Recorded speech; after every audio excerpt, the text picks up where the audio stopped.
Хора, това е втора част на балсами за устни и нека да започваме. Първият балсам е на Babyliss, коледната серия, ето. И мирише на, в смисъл, на захаросани бисквитки, а това е Sugar Cookie. Да. Sugar. И ето му, значи, ето случат му. Розово. Съжалявам много за светлината, но сега е по-светло и да. Така, това е следващия балсам за устни, който е много мазен, ужасен. Само мирише хубаво, защото това, когато, вижте, се дръпне, после ме е страх, като го бутам, защото по принцип изтича, както видяхте, отдолу и става мазно. Затова и не го използвам. Следващият балсам е Lip Balm с роза.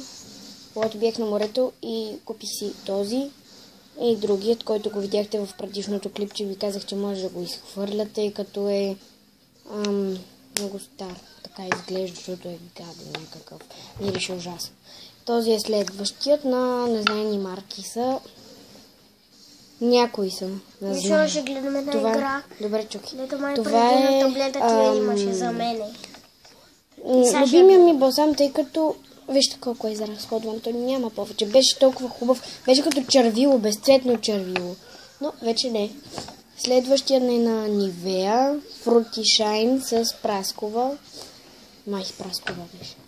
Направо мирише наистина на праскова и доволна съм от него. Трябваше да сложа натисна пауза, защото клипът ще стане много дълъг и да.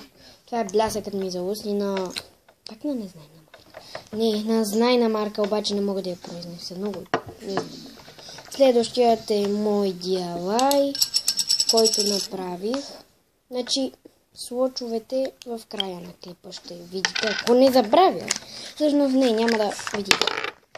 Следващият е на... имало на таблета със сигурност. Сериозно, не всичко изпускам. На Color Trend, на Avon. Не мирише на нищо особено, обикновен балсам е и да.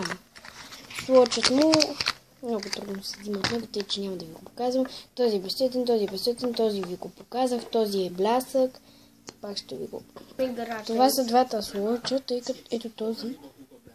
Горният е на Fruity Shine на Nivea. А вторият е блясъкът за устни. Така, хора, надявам се това клипче да ви е харесало. Ако така, дайте там запис, абонирайте за канала ми.